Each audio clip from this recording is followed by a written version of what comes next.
Good morning students, welcome to the class. We are going to discuss about the mineral and power resources. कल हम यही पढ़ रहे थे, ठीक है ना. This is 8th class. चलिए अब हम कल हमने पढ़ा था कि मिनरल्स होते क्या हैं, किस किस टाइप के मिनरल्स होते हैं, है ना. और एक होते हैं नॉन मेटेलिक मिनरल्स और मेटेलिक मिनरल्स. मिनरल्स में भी दो तरीके के होते हैं, फेरस और नॉन फेरस. एक चीज़ मेरे को कंफर्म कर मतलब आपको बतानी है कि बॉक्साइट और मैं कल पढ़ा रही थी और बॉक्साइट को मैंने गलती से आयरन और बोला था. बॉक्साइट आयरन और नहीं होती, एल्यूमिनियम की और होती है, ठीक है. हमने कल क्या पढ़ा था, और क्या होती हैं. जब मिनरल्स अर्थ में पाए जाते हैं, रॉक्स के अंदर जब हमें मिनरल्स मिलते हैं तो वो इम्प्योर होते हैं. उनके अंदर बहुत सारी और भी इम्प्योरिटीज़ मिलती हैं जिनको कि हमें रिमूव करना पड़ता है. तो जब मिनरल्स और इम्प्योरिटीज़ होती हैं, मिनरल्स इम्प्योर होते हैं, तब मैंने आपको बताया था ना, मिनरल्स प्लस इम्प्योरिटीज़,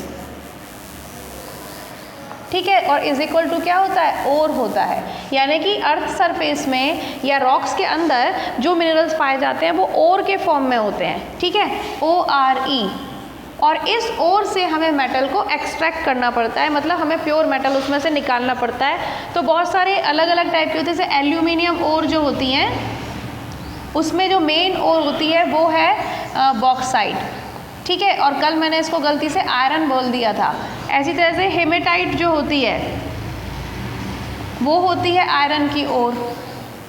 इसीलिए मैग्नीज होता है, मैग्नीज, ये भी बहुत सारे अलग अलग तरीके की ओर्स होती हैं. जैसे कि मैग्नीज की ओर होती है. और इन सब से हमें एक्सट्रैक्ट करना पड़ता है प्योर मिनरल को या प्योर मेटल को, ठीक है. तो बॉक्साइट से हमें एल्यूमिनियम मिलता है, हेमेटाइट से हमें आयरन मिलता है. तो डोंट गेट कंफ्यूज्ड. कल के लिए मैंने ये बाद में मुझे दिमाग में आया, मैंने कहा कि इसको सही करवा दूँ आप लोगों को, ठीक है. अच्छा, इतना हमने पढ़ लिया था. और एक और चीज़, जब हम आगे पढ़ते हैं तो हम देखते हैं कि पूरी दुनिया में एक जैसा डिस्ट्रीब्यूशन नहीं है मिनरल्स का. वर्ल्ड के कुछ पार्ट में अलग मिनरल्स पाए जाते हैं तो कुछ पार्ट में अलग मिनरल पाए जाते हैं. दैट्स मीन्स पूरे वर्ल्ड के अंदर अलग अलग डिस्ट्रीब्यूशन है मिनरल्स का, ठीक है. तो वो हम देख लेते हैं. पेज नंबर 158 के ऊपर आप अपनी किताब खोलेंगे तो इसमें distribution of minerals in the world. अब देखो, इसमें समझाने का कोई खास नहीं है, आपको इसकी रीडिंग कर लेना है एक बारी तो आपको अच्छे से समझ में आ जाएगा. और ये थोड़ा सा मेमोरी बेस्ड रहेगा. आपको पता होना चाहिए कि कौन से देश में कौन सी मेन मिनरल पाए जाते हैं और कौन सा देश जो है वो किस मिनरल का एक्सपोर्टर है, इम्पोर्टर है या वॉटएवर, ठीक है. तो हम देख लेते हैं. अब आपको पता है कि अलग अलग कॉन्टिनेंट्स की बात करते हैं हम, तो एशिया में हम अगर बात करते हैं तो इसमें कोल के रिजर्व सबसे ज़्यादा पाए जाते हैं. इंडिया, चाइना, साइबेरिया, इसमें कोल एंड पेट्रोलियम जो डिपॉजिट्स हैं वो बहुत ज़्यादा हैं. और पूरे वर्ल्ड का लगभग 2/3 पार्ट जो है वो हमारे पास है. India and China have huge deposits of iron ore, while China, Indonesia, Malaysia are leading producer of tin. तो ये सब आपको रीड करके थोड़ा सा याद करना पड़ेगा कि चाइना में कौन सा मिनरल सबसे ज़्यादा पाया जाता है. इंडिया में से आयरन ओर बहुत है. Asia also has deposits of bauxite, manganese, nickel, zinc and copper, and non-metallic minerals like asbestos, mica, rock salt are also available in abundance. तो हमारे देश में एस्बेस्टॉस, हमारे एशिया के अंदर, मतलब not in our country only, Asia की बात कर रहे हैं, तो बॉक्साइट, मैग्नीज, निकल, जिंक, कॉपर. और अगर नॉन मेटालिक मिनरल्स में हम जाते हैं तो माइका, रॉक सॉल्ट और एस्बेस्टॉस जो है वो बहुत हैवी मात्रा में है, एबंडेंस में है. यूरोप, सेकेंड कॉन्टिनेंट, हम यूरोप की बात करते हैं तो Sweden, Germany and France, Ukraine and Russia, इसमें हमें आयरन ओर मिलती हैं. जबकि हमें निकल, टाइटेनियम, मैग्नीज, लेड और जिंक जो है वो ईस्टर्न यूरोप और ईस्टर्न रशिया में बहुत मिलती हैं, ठीक है. और इसके अलावा हम कह सकते हैं कि जो कॉन्टिनेंट यूरोप है वो हार्ड और सॉफ्ट कोल, जो कोयला होता है वो दो तरीके का होता है, हार्ड कोयला और सॉफ्ट कोयला. तो it was the largest deposit of iron ore, but due to continuous extraction now it is one of the largest producer of the iron. अब यहाँ पर सबसे पहले जो अपना कॉन्टिनेंट यूरोप है उसमें आयरन ओर बहुत ज़्यादा डिपॉजिट्स मिले थे आयरन ओर के, लेकिन उन्होंने बहुत एक्सट्रैक्शन किया, वो तो पीछे पड़ जाते हैं वहाँ के लोग. तो कोई भी काम करने के अब आयरन मिल गया अपन को तो भाई आयरन का ही एक्सट्रैक्शन करते जाना है अब तो इतना आयरन एक्सट्रैक्शन किया तो अब वो सबसे ज़्यादा लार्जेस्ट प्रोड्यूसर है आयरन का, यूरोप, ठीक है. अच्छा, इसके बाद फिर नॉर्थ अमेरिका में हम चलते हैं अगर, तो जो कैनेडियन रीजन है, Canadian region north of Great Lakes जो रीजन होता है उसके नॉर्थ में, उसमें गोल्ड, आयरन ओर और यूरेनियम बहुत ज़्यादा मिलता है। एपेलेशियन रीजन में lead, zinc, coal and asbestos. Western cordilleras में coal, zinc, copper, lead, gold, silver मिलता है। ठीक है भाई। इसके अलावा हम साउथ अमेरिका में अगर जाएंगे तो वर्ल्ड का 1/4 पार्ट ऑफ कॉपर रिजर्वायर जो है वो हमारे को मिलेगा चाइल और पेरू में। ठीक है। बोलिविया और Brazil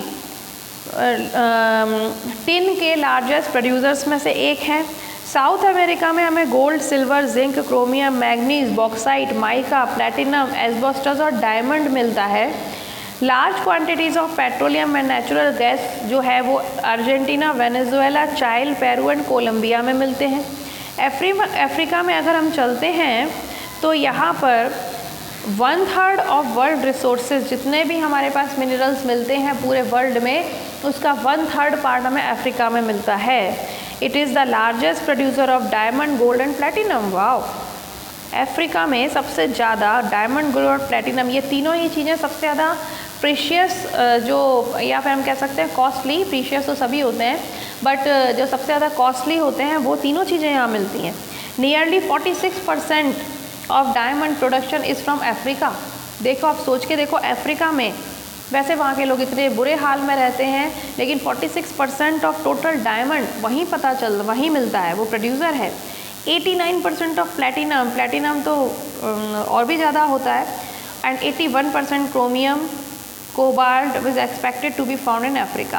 South Africa, Zaire, Zimbabwe produce a large production of world's gold. Oil is found in Libya, Nigeria, Angola. Other minerals found here are copper, iron, chromium, uranium, bauxite and cobalt. सब याद करने की, रखने की चीज़ें हैं। Australia चलें अगर हम, तो वहाँ पे निकल, आयरन, एल्यूमिनियम की bauxite, copper, gold, uranium and zinc मिलता है। Largest producer of bauxite in the world Australia है, यानी कि वहाँ पे एल्यूमिनियम बहुत है। It has a huge deposits of copper, lead, zinc and manganese. Kalgoorlie and Coolgardie areas in western Australia have large deposits of gold. Antarctica में अगर हम जाएंगे तो अंटार्कटिका में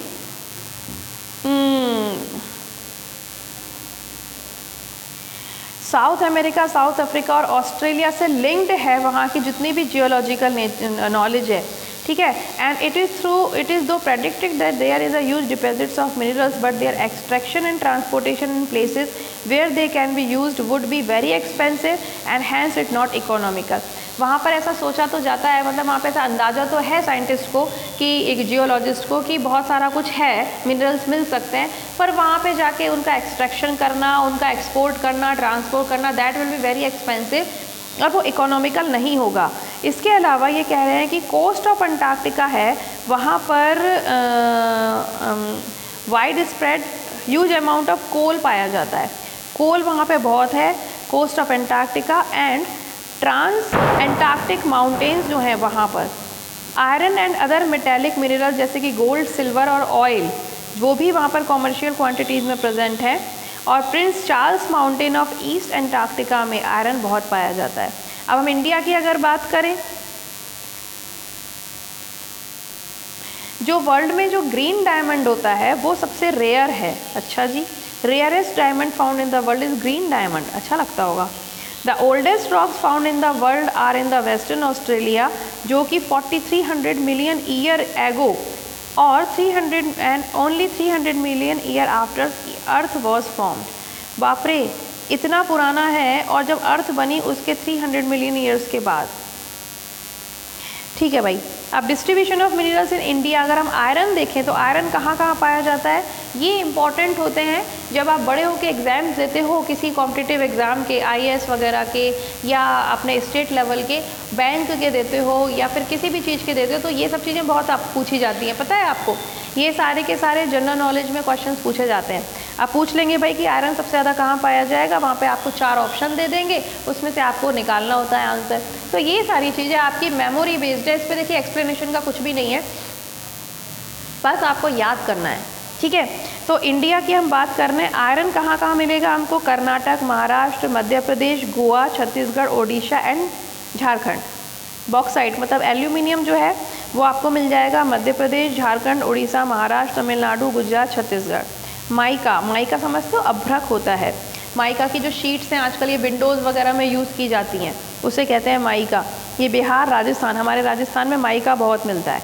आंध्र प्रदेश और झारखंड।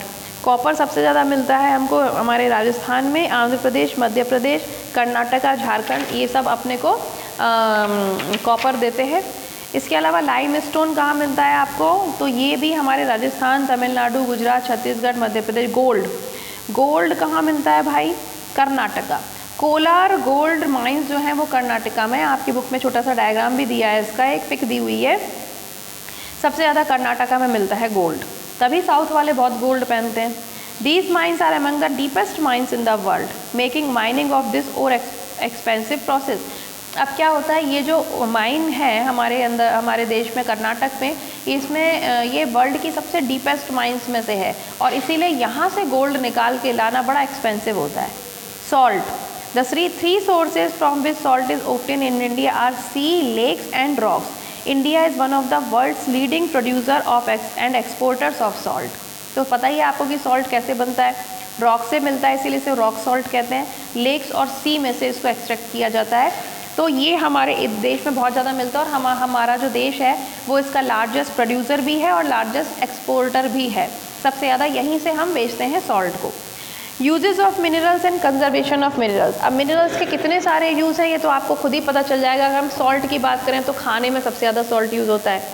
हम अगर आयरन वायरन की बात करते हैं तो दुनिया भर का आयरन का यूज़ आपने देखा हुआ है, ये सब आप शायद साइंस में भी पढ़ते हो। इसके अलावा गोल्ड, प्लेटिनम, यूरेनियम, सिल्वर, इन सब के क्या यूज़ हैं ये आप अच्छे से जानते हैं, ठीक है। इसके अलावा हम और भी मिनरल्स, कॉपर वायर्स यूज़ होते हैं। जो माइका होता है, अभ्रक जिसे कहते हैं, ये विंडो शीट्स वगैरह जो बनती हैं उसमें बहुत यूज़ होता है और भी बहुत सारी चीज़ों में यूज़ होता है। आपको ये सब लर्न करना पड़ेगा। अब अगर हम देखते हैं कंजर्वेशन ऑफ मिनरल्स, तो मिनरल्स को कंजर्वेशन की क्या ज़रूरत है, उनको कंजर्व करने की क्या ज़रूरत है। अब आप सब अच्छे से समझ गए हैं कि जो मिनरल्स फॉर्म होते हैं वो 1000 ऑफ ईयर्स क्या मिलियन ऑफ ईयर्स लेते हैं। तो भाई सीधी सी बात है और ये भी बात पक्की है कि इनका जो अमाउंट है वो लिमिटेड है। हमारी पॉपुलेशन दिन पे दिन बढ़ती जा रही है, हमारी नीड्स बढ़ती जा रही हैं, बट ये मिनरल्स बनने में लाखों साल लगते हैं। तो ये हर रोज़ का ऐसा नहीं कि आपने कभी भी खोदा और निकाल लिया, इसीलिए इनको तरीके से यूज़ करना पड़ेगा। कोल, पेट्रोल, अब और सबसे बड़ी समस्या ये है कि ये बहुत लिमिटेड है और हमारी लाइफ इनके ऊपर डिपेंड होती जा रही है। ठीक है भाई, आप गोल्ड नहीं पहनोगे, प्लेटिनम नहीं पहनोगे, लेकिन पेट्रोल तो डलवाओगे गाड़ी में, कोल तो आपको हर जगह यूज़ करना पड़ेगा। अगर कोल नहीं होगा तो सारी तो इंडस्ट्रीज़ बंद हो जानी है, रेलवेज़ बंद हो जानी है, और इतनी सारी ये जो पेट्रोल है, नहीं तो हवाई जहाज ना चलने। तो सीधी सी बात है कि हमारी ज़िंदगी पूरी इन पर डिपेंड होती जा रही है और ये है कि बनने का नाम नहीं लेते। इनको बनने में करोड़ों साल और हज़ारों साल लगते हैं भाई। तो क्या करोगे? सिर्फ एक ही रास्ता है कि इनको आराम से, ध्यानपूर्वक, जरा सोच समझ के यूज़ किया जाए। अब कार पूलिंग कर लो कि भाई अगर एक ही जगह बहुत सारे लोगों को जाना है तो एक कार में चले जाओ, हर किसी को अलग अलग कार में अपनी स्टाइल मारनी है, तो ये सब से बचेंगे। इसी तरीके से अपना ये बाइक, मोटरसाइकिल की जो, या फिर स्कूटर पूलिंग भी होती है, बाइक पूलिंग होती है, लेकिन इसमें थोड़ी सी ईमानदारी की ज़रूरत है। अब ऐसा ना हो कि बगल वाला पड़ोसी ही पेट्रोल डलवाया जा रहा है, अपन तो डलवा ही नहीं रहे, तो that is not possible. Students अच्छे होते हैं इस मामले में, अगर तीनों दोस्तों को स्कूल जाना है तो वो तीनों एक ही बाइक पर लद के आएंगे, तीनों अलग अलग बाइक से जाने की ज़रूरत नहीं है। लेकिन जब बड़े हो जाएंगे तो सबके सब अलग अलग ऑफिस से जाएंगे, अरे भाई तब भी एक साथ चले जाओ। तो इस तरीके से कुछ कुछ तरीके हैं जिनसे कि हम अपने इन रिसोर्सेज को बचा सकते हैं, ठीक है। तो ये आप बहुत बार पढ़ चुके हो और बहुत अच्छे से पढ़ चुके हो, और अगर नहीं तो इसमें एक बार रीडिंग लगाओ। बहुत ज़्यादा कुछ भी खास नहीं है। इकोनॉमिकल यूज़ क्या है, सब्स्टिट्यूशन क्या है। सब्स्टिट्यूशन में ज़रूर मैं आपको बता देती हूँ कि भाई जहाँ पे हम थर्मल एनर्जी का यूज़ कर सकते हैं, सॉरी ये सोलर एनर्जी का यूज़ कर सकते हैं, तो हम अपनी बाकी यूजेस को थोड़ा कम कर सकते हैं ना, जैसे कि सोलर हीटर यूज़ होते हैं, ठीक है। इसी तरीके से विंड एनर्जी यूज़ की जा सकती है, तो वहाँ हम अपने रिसोर्सेज को थोड़ा बचा सकते हैं। तो these are known as alternative solutions, ठीक। रीयूज़ एंड रिसाइकल, ये भी आप बहुत दिनों से पढ़ते चले आ रहे हो कि कुछ भी चीज़ अगर रीयूज़ की जा सकती है या रिसाइकल की जा सकती है तो हमें अपने रिसोर्स को जहाँ हो, जहाँ तक भी हो, जहाँ से भी हो, जैसे भी हो, उनको कंजर्व करना चाहिए। So these are some of the processes of conservation of resources या minerals, sorry. अब हम पढ़ेंगे पावर रिसोर्सेज। पावर रिसोर्सेज में क्या क्या होते हैं, उनके क्लासिफिकेशन क्या होते हैं, कन्वेंशनल, नॉन कन्वेंशनल, ये सब मैं आपको नेक्स्ट वीडियो में बताऊंगी और फिर हमारा चैप्टर लगभग कंप्लीट हो ही जाएगा। थोड़ा सा है समझाने का, इसको आप रीड कर लेना, क्योंकि ये जो डिस्ट्रीब्यूशन है, इसके जो यूजेस हैं और इसका जो कंजर्वेशन है, इन सभी में बहुत ज़्यादा कुछ खास नहीं है एक्सप्लेन करने के लिए। इट डिपेंड्स ऑन यू, थोड़ा मेमोरी बेस्ड है, स्पेशली वो डिस्ट्रीब्यूशन, वो मेमोरी बेस्ड है। कोई चीज़ अगर अमेरिका में पाई जाती तो पाई जाती, इसमें आप और मैं कुछ नहीं कर सकते, ठीक है। तो आप उसको याद करिए, बहुत इंपॉर्टेंट होते हैं ऐसे parts, and keep all them in your mind. So keep studying, have a very nice day, we will meet tomorrow, bye bye.